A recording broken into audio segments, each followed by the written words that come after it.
Good morning, good evening, good afternoon, lovely people. I am so excited that Carrie and I are here. We had a bit of a hiccup with our time zone, so we are half an hour late. But I'm even more so excited that we actually did make it. So we're both sitting here going like, how on earth did Google do this to us? But it's easy to blame Google, so let's just do that. And I am just really, really happy that we are sitting here to talk about this today because Carrie has got such a beautiful story, and I came across Carrie on Podmatch, the lovely platform that I've mentioned many times before, that has connected me with some really, really incredible people and beautiful stories, heartwarming stories. So, Carrie, without further ado, would you do us the honor to introduce yourself to our audience, please? Oh, it's wonderful to be with you, Marie. I'm glad that we were able to make this happen. Darn tootin' Yes, time zones, but I am I had an to laugh. author. Things happen. Yeah. So we're going to be talking about grief while we fly on by the seat of our pants. And I just Yeah. realized I need to turn off my phone here so it doesn't ring in the middle. Um, Good idea. but I I've am an just done that. author. As you stated, I'm an Yes. author and I have written mostly children's books, but I'm working on a book right now that is about human sex trafficking, and it's very dark, but Yeah. timely. Hmm. And I also have walked grief quite extensively over the last ten Yeah. years of life, and the last three especially. Yeah. So that's me in a nutshell. Thank you. I find your story so touching and so beautiful. And before we go into that, I need to share something because I find it quite important for our audience to experience that, what I have experienced when I first came across you and I Googled you. There is another, I think she's an author too, Carrie Yes, Pierce, yes, not Carrie yes. E. Pierce. And I'm saying that because I know that once you hear this interview, you might want to find out a little bit more about Carrie E. Pierce, the lady sitting right next to me. And don't make the mistake finding the wrong Carrie Pierce. I'm sure she's a fantastic author as well because I did Google a little bit about her, not realizing I was on the wrong path. So I'm sharing that to make sure that you follow and find the right person. And for that, we will definitely be sharing lots of links where you can connect to the lovely Carrie E. Pierce. The E is very important here to find the right person.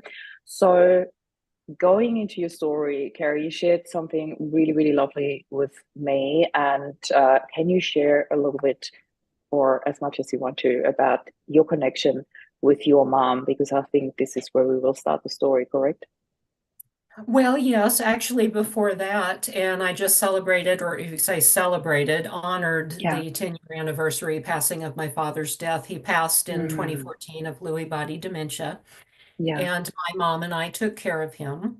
Hmm. That's quite a dark journey to care for somebody that has Lewy body. Lewy body is the worst of the worst in terms of dementias and Alzheimer's. It was a very Yeah. dark trip. And when dad passed away, we were absolutely wiped out and exhausted and had a Mm, lot of trauma because you lose your loved one bit by bit 1,000 times a day and you watch them slip away and in a horrifying yeah. manner. And so Mm, my mom was my very best friend, mm, and we did life together. And we got to a point where we had lived in a town for 30 years that we mm, loved. It was no longer safe there. mm. It had been overridden with kind of ne'er-do-wells, and drug and crime and rape Yeah. statistics and murders were getting out of hand. And mom was in her 80s by then, and it was just the two of us. And Mm, it was my job to care for her. And I realized we were no longer safe. And mhm, so we made the decision to move and made the decision to move to a new community in a new state where we knew no one. And we were mhm, going to invent ourselves and start over. And my mom was enormously full of life. She mhm. woke up every day, even when she was dying, trying to figure out what she wanted to be when she grew up. I mean, she just Ah, loved life. bless her. Oh, it's beautiful. But it was true. And she Mm, had had tremendous heartache and loss in her life, but it was wonderful to see such a resilient soul in her that she mm, still loved every nuance of life. And mm, so we made the decision to move. And we spent a year. Of course, after you live in a place for 30 years, you have a lot of stuff to get rid of and a lot of home Yeah. repairs before you put your home on the market. And we spent that year getting ready for what we called our personal exodus. And Mm-hmm. we picked this precious place in Idaho where I live now Mm-hmm. and put the house on the market. And the house sold. And the night that the property closed, I tucked my mom in and I said, "Sweetheart, we've done it. We've done it. The hard part's behind us, and now it's a wonderful new life for us. It's going to be Mm-hmm. beautiful." And she got this look in her face and she said, "Something tells me the hard part is coming once we get there." And I said, "Oh, no, no, don't even say that. Don't even say that." And I tucked her in and went to bed. And that morning I woke up and she was still in bed. And I thought, well, that's kind of weird. So I got a cup of coffee for her and I went into her room and she did not look well. Mm-hmm. And ended up having to race her to the hospital. She had gone into full-on kidney failure overnight with no warning. And we had no home because the people had bought our house and the sale had closed. So theoretically, we were homeless. And she Wow. spent 3 days in the intensive care unit. Mm-hmm. They were trying to figure out why she was bleeding internally. And it came back that she was eaten up with multiple myeloma, which is No. a cancer of bone Yeah. marrow and blood. She was Yeah. eaten up with it, and we had no idea. And so we had to sit together in her hospital room on that hospital bed. And we looked out the window, and there were people actually in the parking lot of the hospital doing drugs sales. They were, shooting up and doing and harassing Yeah. the visitors coming into the hospital. And I said, "Sweetheart, we need to do what you need, but Yeah. you need to know we don't have a home now. Yeah. And um, I need you to let me know if you think you need to stay here, because they told us there was no hope. I mean, they just said, you're at the end of the road. There's nothing we can do. She's going to be dead in 3 months." Just dumped it Oh. on us. And she looked out the window for a minute, and I watched her jaw clench, and she watched the people in the parking lot doing their drug deal. Mm. And I think she knew if she didn't get me out of there, that I was going to die there alone after she died. And Yeah. she looked out the window and clenched her jaw. And she looked back at me, and this is my 80-something-year-old mama. And I'll clean it up because she was very refined. She said, "We said we were moving to Idaho. We're effing moving to Idaho." And I said, "Okay, I'll make Bless it happen. her. I'll make Bless it her happen." heart. She got out of the hospital 48 hours later. A friend of ours put us in our car and drove us to Idaho and then turned around in another car and drove back. And it was like 8 hours from where we lived. But that's Yeah. how we got to Idaho with our 21-year-old cat. And we Oh stayed my in a, goodness. it was Oh horrible. my goodness. Oh, We that is stayed so in beautiful. a motel for 30 Oh, days. Mom yeah. almost died 3 times the first week Yeah. we were here.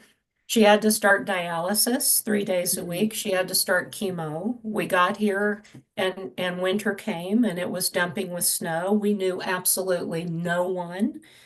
And it was absolutely terrifying to fight a cancer battle of that magnitude with no Yeah. support. And Wow. it was staggering. It was like living on the dark side of the moon. Mm. But at every turn, God met us. He was there at every single turn. People we hadn't even met found out that mom had to have dialysis at Wow. 4:45 in the morning was her chair time. They were out there in the blizzards, our sweet little neighbors shoveling our Oh, driveway are you in kidding me? Oh my four God. o'clock in the morning.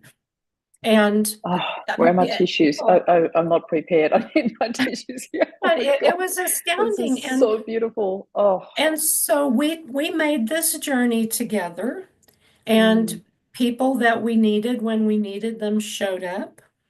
Yeah. And the day we moved into our house, After being in the motel for 30 days, mom went into a flash fluid overload in the middle of the night and almost drowned in her bed, Oh, which is something that can happen with yeah, dialysis patients. And yeah. it was terrifying.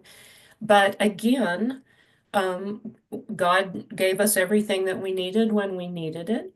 And then Mm, the fateful day came in February. I woke her up that morning to get ready for her dialysis appointment, and she was extremely pale and sweating. mm, And I called the ambulance, and they came and said she just needs dialysis because it's been the weekend and she'll be mm, fine. And then I had to call them back, and they said she just needs dialysis, she'll be fine. And very long mm, story short, got her to the dialysis center for her chair time. And the director came and took me out, and he said, something is terribly wrong with your mom. And if I mm. hook her up to this dialysis machine, she will go into cardiac arrest and die right here. Yeah. And you need to get her to the hospital. And so I raced her to the hospital. And we had been waiting for her bone marrow biopsy to come back, and we knew it was going to be good because she was improving. It Mm, ended up she had cancer worse then than when we had started. And they basically told us she was hemorrhaging to death mm, and gave us 72 hours. And we ended up in an incredible inpatient hospice facility we didn't even know existed. It was the only one in the state of Idaho. mm. They wheeled her into their best room, and I noticed on the coverlet that they put over here, it was hummingbirds, and that was my father's favorite bird. Oh, And I said, Mom, look at all the hummingbirds. There were hummingbirds everywhere. And she said, That's Dad. He's with us. And I said, Yes, he is. And mm, I didn't realize it, but it was called Hummingbird Fields, or Hummingbird Meadows was the name of the oh, establishment. And so they put Mom in their best room in this beautiful bed. And the first 36 hours we were there, every time a new staff member would come in, and they would come in tandem, they would stop and look at her bed, and they would play with her bed, and they'd make go, look, it goes up and it goes down, and they would set the bells off, and I would think, that's not building a lot of confidence in me that you people don't know how to work hospital yeah, beds. yeah, And finally, I pulled one of them aside and I said, Could you please explain what everybody's fixation with this bed is? Because yeah. I don't understand it. And they said, and this is so indicative of our journey through this personal exodus, they said, We saved and had fundraisers for a year to get this bed. Mhm, It is called a cuddle bed. It's the only one that we have, and it's mhm. made for family members to lay in bed with the one who's dying and hold them. And we just set it up this morning, and the minute we put the last screw in it, we got the call about you and your mom. Wow, We have wow. waited a year to be able to get this bed. And there was God again. Mm, And so the nurse said, Why don't you let me set it up for you and you can lay in bed with your mom? And so I got to do that. mm, And the next morning, um, I I dozed on the couch because I could tell I was making her hot, in bed with her. She mm. had death Yeah. rattles by that point. And I dozed on the couch, and something picked me up by the shoulders about 6:45 in the morning. It was not me. It was a Mm, gentle lifting by the shoulders and taking me across to her bed. And I looked down, and she was doing something called guppy breathing, which I had never mhm, seen before. It's part of the mhm. death process. Yeah. And I called the nurse in, and she said, I'll be there in seconds. And she came in and she said, Your mom is guppy breathing. She explained it to me. And Mhm, she said, She's perfectly fine. She's in no pain. mhm, You've got about 6 hours left. And she said, Why don't you let me tuck you in with her again? And you can mm. spend some time just being with her, but you're down to 6 hours now. Wow. And I said, Okay. And I had to run to the restroom, which was in her room. So I was Mhm. 30 Yeah. seconds. The nurse tucked me in with mom. And she started to leave and she turned and looked and she said, I tell you what, why don't I stay with you for a little bit? So you're not The nurse. afraid. The nurse did. Yeah. So you're not afraid. And I said, well, that would be nice. I would appreciate that. And so she went and sat down on the other Yeah. side of the bed, but didn't interrupt my space Yeah. with mom. Yeah. And I looked down at mom and I stroked her hair and I said, oh, my sweet, sweet girl, I love you. I just love you so. And my mom opened her eyes and she looked me straight in the eye and she took two breaths and was gone. And I watched her leave. And I looked at the nurse and I said, oh my God, she's gone. And the nurse said, no, she's not gone. You've got 6 hours. I just looked at her and she got up. She's not gone. And she looked at my mom and she said, oh my God, she's gone. And I said, well, I just told you that. And the nurse looked at me and she said, I have been a hospice nurse for almost 30 years. Yeah. I have never, ever seen a death like this in my entire career. She was waiting for you Mm. to get back in bed and to hold her. She was waiting for you. And she was. And the interesting thing, though, Marie, which is the part of my Exodus story, is I knew that God knew how close we were. We were Mm. like one, Mm. and always had been from the moment I was born. I knew that God would not make me live without her because he knew I couldn't do it. When mom died, it was like amputating three-fourths of me. I actually knew he was going to take me too, right after she breathed her last. I knew it. And Mm. I got ready because I thought I'm just gonna keel over of a massive coronary and I'll go too and Yeah. we'll go together because he would never make me stay without her. He would never do that. And I stood there and I stood there and I got ready and I waited and I waited and there was a clock on the wall.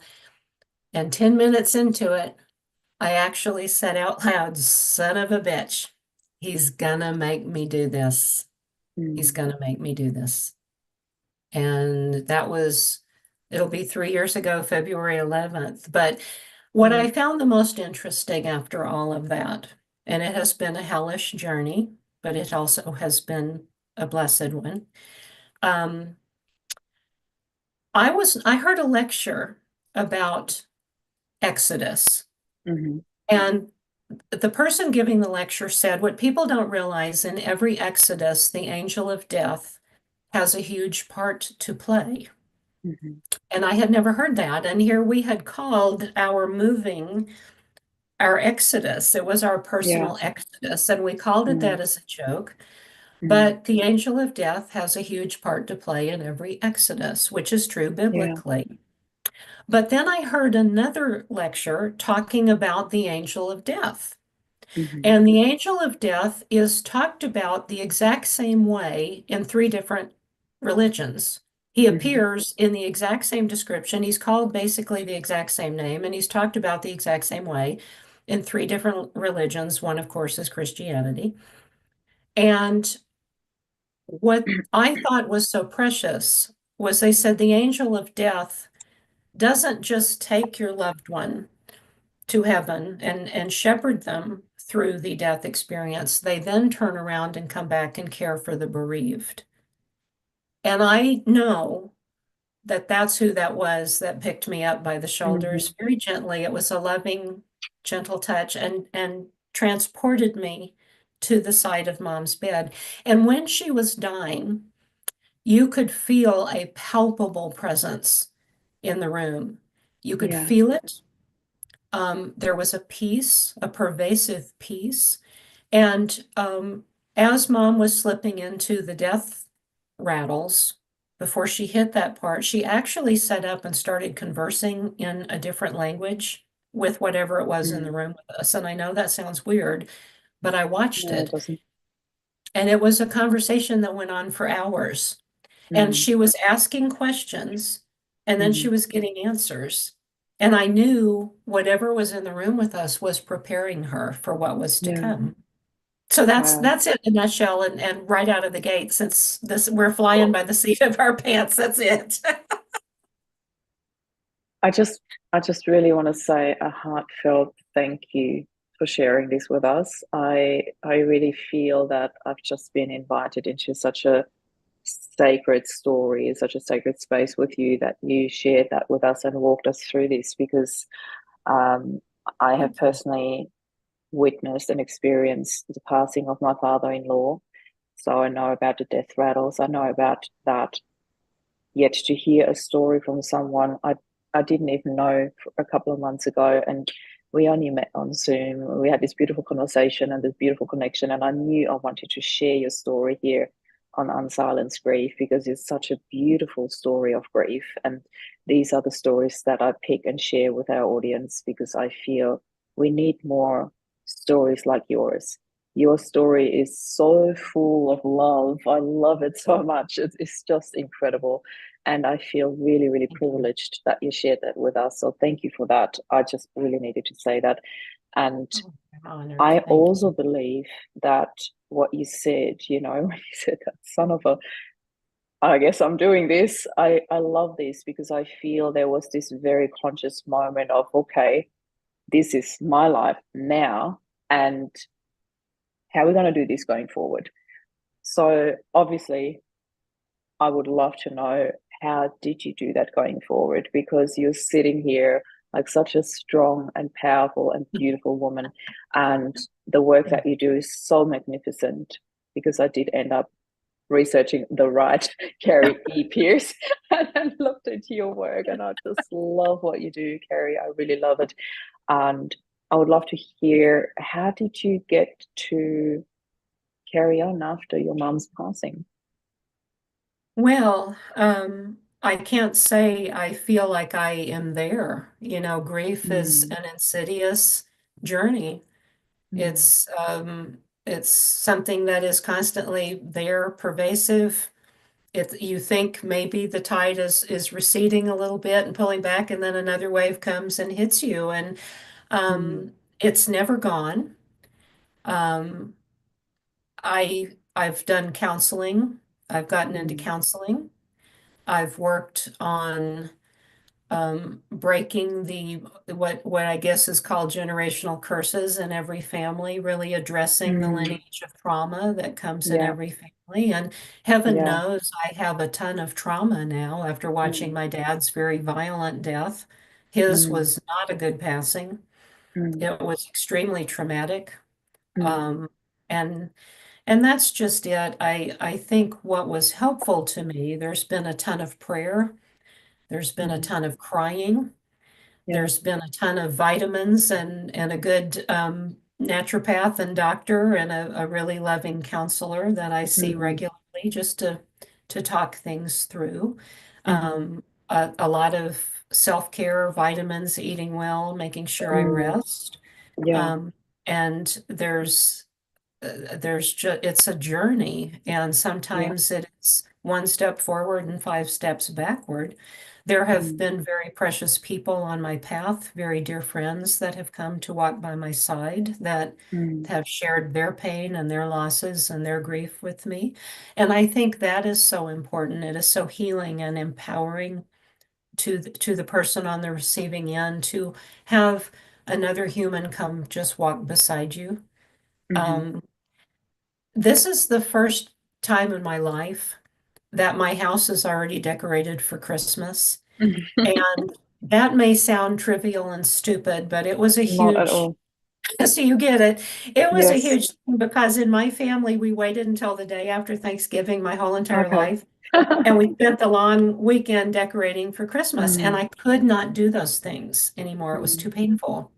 Yeah. And the first summer after mom died, I went to a garage sale, which was very hard to do because we loved going garage sailing into thrift Mm, stores together. And there was an elderly gentleman. He was so full of life. He was very mm, vibrant. He was in his 80s and he was trying to mhm, jokingly sell me stuff. mhm, And he had a whole bunch of Christmas ornaments. And he kept saying, "Oh, you need this for your tree and you need this for your mhm, house." And I couldn't even face the thought of the Mm. holidays. I just Yeah. couldn't. And I knew they were coming.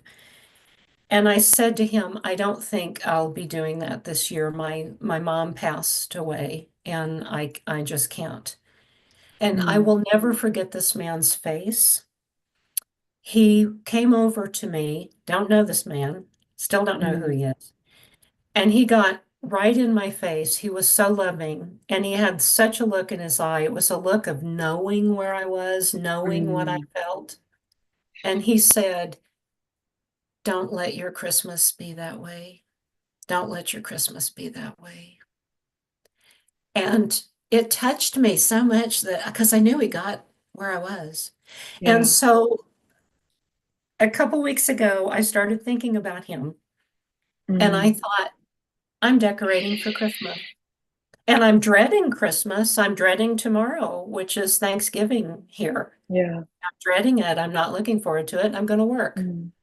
Um, but I was able to do this, and it's been almost 3 years since she died. But Mm. to me, that's a milestone in healing. So I don't know if I've Yeah. really answered your question. It is, You did. it is, you get It up is a every day. journey. Yeah, you get up every day, Mm.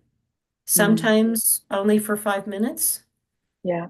You make it from one breath to the next. Yeah.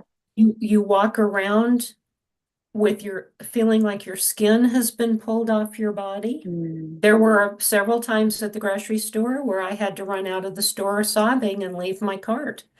Yeah. And one of the hospice counselors said that, they pay people. That's job security for people when Mm. you do that because they have something to do then to go Mm. and take your cart and put everything back. So don't Yeah. feel bad that Done. you had to run Yeah. out of the store I sobbing. agree. That's job security. I honestly, I want to even say that one step further. I don't think anyone should ever feel bad for sobbing, no matter what the circumstances. I think we're so trained to you don't do this in public, and I really feel, in particular, when it comes to grief, when that wave hits you, go with it. I always tell people just allow yourself to let it out. Those are tears that need to be cried. It is part of the healing journey. It is part of our journey. And I think it's just, yeah, it's the last thing you need to worry about when you Not walk out from even, somewhere. oh yeah, absolutely. But Yeah. not even just tears, because shortly Mm. after mom died, about 8 months after mom died, my 21-year-old cat, Bluey, went into kidney failure. Yeah. And we kept her alive as long as I could. And that Mm. was a real blow because that was the final peg in the coffin Of of what had course. been my life and my world. Yeah. Because she had been in my life for 21 years. My She family was and part I, of your little family. well, Absolutely. yeah. And Yeah. so I had to put her down. And this Yeah. is interesting to talk with you about, Marie, and I do want to be open about it. Yeah, On the sure. way home from that experience, and the vet was magnificent. She put my cat down in my lap with her arm Mm. around me, Hmm. and I was sobbing. So I was just absolutely Yeah. bereft. Because it was the end of I my cannot world. imagine. Absolutely. I got halfway home, and people will probably think I'm crazy, but I don't care because I just want to share what might help people. I Mm. was driving home from the vet's office. And I started to feel really strange, and things started to look very odd to me. Hmm. And all of a sudden, I started screaming at the top of my lungs. And Mm. it was a blood-curdling, primal, Mm. it- just screaming. I screamed all the way home. I know every business I passed, every house I Yeah. passed, every car I passed heard me Yeah. screaming. And I couldn't talk for 2 days. It was Mm. such a primal Yeah. scream.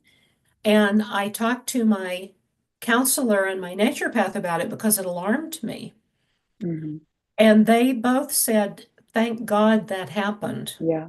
because that was your nervous system Releasing. getting that out of you because you were Yeah. about to shut down. And so Yeah. in grief, you don't just cry tears. You sob, Mm. you scream, you Mm. vomit, you curl up in the fetal position, you have diarrhea. Mm. I mean, it, it's not just crying. Yeah. So I just want to tell people that. I just want to thank you again for being so open, Carrie, because I have shared my story of my primal screaming, falling apart moment many times in my interviews. Um, and that to me was really a moment. I know about that release. It's so important. It's so scary. And for me, I back then just wished my sons wouldn't have had to witness that. And Mm, 2 days later, I was taught a very important lesson, how important it was that they did experience it, because there was a very, very different base of understanding and talking things through. And one of my sons also had a breakdown 2 days later. So there was this, it's part of our journey and it is okay. There's no right or yeah. wrong. It's not beautiful. It is very scary. It felt like an out of body experience for me when Yep. it happened. And I literally felt like I could watch myself fall apart and I couldn't stop it. So Yep.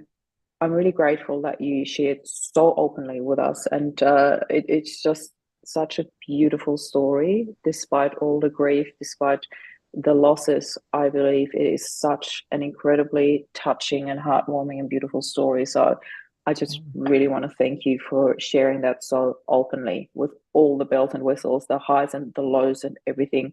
There is no sugarcoating for mm-mm. grief. There is not. Oh, And you shared that so beautifully. So thank you. I would love for you to maybe have a think about if there is literally just one thing that you would like people to take away from our interview. What would that be? What would you like to say to them? Oh, wow.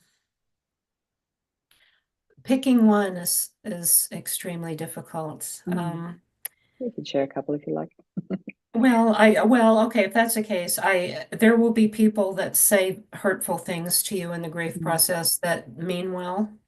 Mm. People say dumb, stupid things Yeah. when they're talking to somebody in grief, especially people that have not been through it, but they Mm. mean well.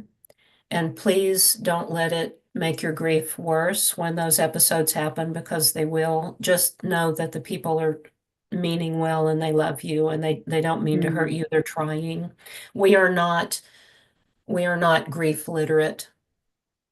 Mm. Most That's so true. most cultures are That's not so grief true. literate. Yeah. I would say that the grief journey is nightmarish. Mm. It'll be the most difficult journey that you ever make, but in it you will be met by divine love in many, many Mm. forms over and over and over again, that you are not walking the journey alone ever. That I And 100% agree with. yeah, Yeah. and you are surrounded by love and light Mm.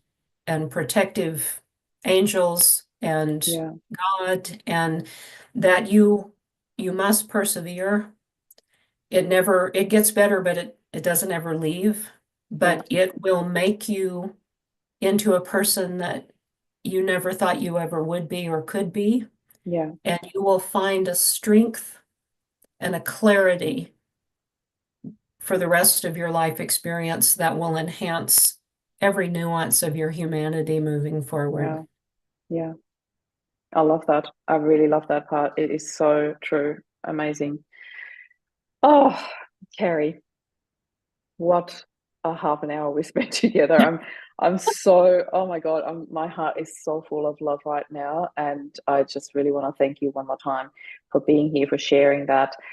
We didn't even get to talk about your books. However, we will be sharing the links in the show notes. So for anyone wanting to connect with Carrie, we will be sharing where you can find her, how you can connect with her, how you can follow her, and where you can find her books as well. So who knows, maybe we're going to have you back and talk a little bit more about that in another interview. For I would now, I love just want to to. say thank you for being here. Really, thank you from the bottom of my heart. And Oh, yeah, it was my pleasure. It was a joy and an honor to be with you and your audience. And I'm glad that we made it happen despite the yeah, me too. technological Me glitch. This too. was just a joy and an honor. Yeah. Thank you. And as always, I just want to encourage everyone listening to this, if you find value in this, please feel free to share it and also subscribe for our weekly updates on Unsilence Grief. This is Carrie E. Pierce and Maria Leslie signing off. Thank you for being here. Bye for now.